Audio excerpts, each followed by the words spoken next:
guys, look over there. Yeah. Some Spanish children. You guys want to play with us? Hi. Hola.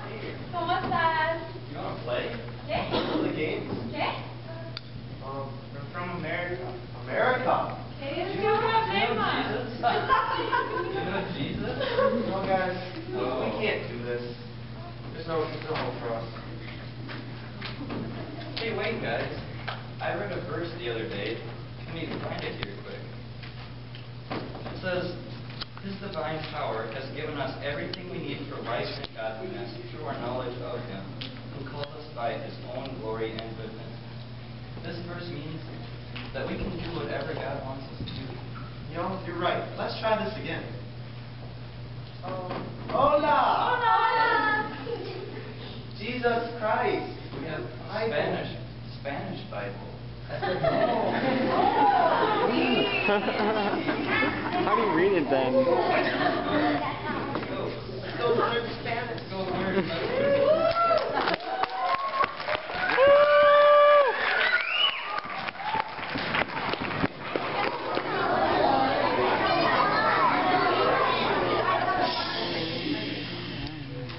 Hi, everybody. I will be talking about why I feel like I want to go on this trip. About a year and a few months ago, our church took a trip to Peru, and I really wanted to go on that trip because of some timing issues I was unavailable to. But when I heard that we were going to El Salvador, I really wanted to go here and really learn about what other people face and how other Christians live in a different part of the world. And I want to go help the other the little children down in El Salvador, and also strengthen my relationship with Christ as I learn from them and also try and teach them about Jesus.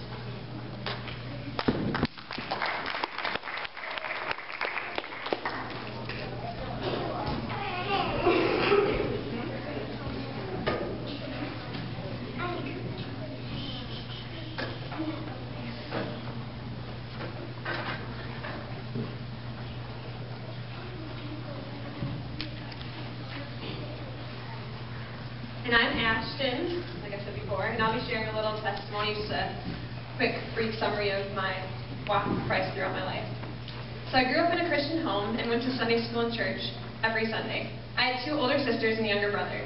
And I looked up to my 2 older sisters like you wouldn't believe. I wanted to be just like them. Like I'd follow them around and just do exactly what they did. And when I just think to myself, would they do this? And then if they wouldn't, I wouldn't do it. If they would, I would do it. So it was a really good thing that they were good influences, so I'd be kind of interesting. I remember when I was your guys' age, going to Awana and Sunday school, and I'd hear all about asking Jesus into your heart, which I did over and over and over and over again, because I thought one time was not enough, and I was so scared. I just kept doing it because I wanted to be sure. My Christianity growing up was like many kids, just going through the motions. I accepted Christ and went to Sunday school, and was a good kid, but that was about it. There was no real relationship. Throughout elementary, I had a really good group of friends. We did everything together. We had slumber parties. We'd hang out at each other's houses all the time. We were like a little clique, kind of. Well, we weren't like bad clique, but we were.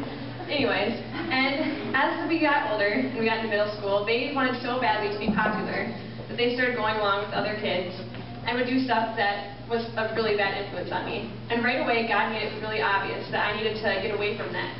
Although it was really hard to break away from a group of friends I'd known my whole life, God instantly brought new friends in my life that helped me grow my faith. Recently, I had the opportunity to go on a mission trip that I was talking about to Peru. And on that mission trip, we visited a poor village, and they really had nothing there. Like, they were living in these tiny little shacks. And at that village, there was also an orphanage. And there was about 20 kids there, and they were all abandoned and also lived with, like, nothing. And we had the opportunity to go visit their church, where they, like, all the people in the village would come there. It was, like, a nightly thing, so it wasn't, like, once a week. Like, they all came, and they listened to a sermon, and they were all speaking Spanish, so you couldn't understand what they were saying, but you could understand that they loved Jesus. They were all crying and worshiping like you wouldn't believe, and they had nothing, and were worshiping crazy, and it made me think, and many other people think, If they can worship with nothing, who am I to complain about anything? We have so much, and we are so blessed. And God really opened my eyes and impacted me immensely on that trip. Since then, I have grown a lot in my faith. I've been spending more time in prayer and reading my Bible and just getting closer to God, and that's changed my attitude in everything I do. This is how God worked in my life, and He is still working, and God's starting to work in your guys' life, so just be patient. And if you trust in Him, He has an awesome plan. So.